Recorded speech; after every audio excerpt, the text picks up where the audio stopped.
If a male doesn't like something, they're typically going to let you know pretty quick that they don't like something. Female flights, so something will bother them, but they'll hold it in. Well, after 3 or 4 weeks of holding something in, it typically explodes. And then that explosion just gets out of hand.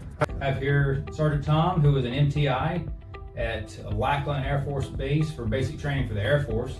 So we'll kick this off with these questions. We have 10 items that we want to go through. Last official question on the list. What is something that you think everyone should need to know that they wouldn't normally think about for basic need to know? This is probably my favorite question here. Most of the time people get to basic training, we've all focused on, well, what is it going to be like? What is going to be required of us? So you're going to have an instructor yell at you. They're going to tell you to get moving and go do things. What a lot of people don't think about is you're about to be uprooted from your house. You're going to be taken away from your family, and you're going to be thrown into a room, living quarters, with 50 to 52 other people that you don't know. And they're from all walks of life. So we're going to take people that wouldn't normally interact together, and you're going to interact together. So definitely I'd focus on like the group formations, understanding how groups form. So when groups come together, you're going to get that forming stage, and that's where people just kind of see, hey, this is where I fit into this group. At some point, for male flights specifically, they're going to get into that storming phase, and that storming phase is typically going to happen within the 1st to 2nd week of training. And males, well, let's face it, we're brutal on one another. If a male doesn't like something, they're typically going to let you know pretty quick that they don't like something. And y'all talk about it, hash it out, move on. They won't hit that storming stage till 3rd, 4th week of training. And when they do, it is rough. When you put a whole bunch of females together in one room, that kind of bickering with one another. Because a lot of times our female flights will hold things in. Not to say, hey, you need to go be mean to someone, or just, hey, I don't like anything, but to actually have open conversations and be able to accept those open conversations as well. Taking that feedback in.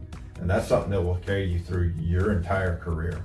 I know for a fact I have through my career. I'm sure you have as well. Sometimes, we got to eat crow. Don't know what that means. It just means, hey, I've got to eat my words. So I've said something or done something, and I have to accept that. That can be a tough pill to swallow sometimes. So be open, be ready to accept feedback, and to be able to give that feedback in a professional manner. Let me stress, in a professional manner.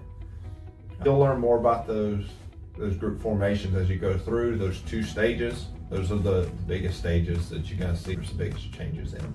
On top of that, I didn't mention it specifically, but attitude, and that works for all walks of life, and everything you do is from the time you get up to the time you go to bed, is having a good attitude while you're there, as soon as you walk in the door, no matter what's happening, and be resilient to either very critical and maybe people not speaking to you as nicely as you think, or if you've never had anyone yell at you or even speak sternly to you, just having the right attitude can make yourself be happy, you can make yourself be positive no matter the situation, and that will carry you through more than anything else, because nothing is there to break you.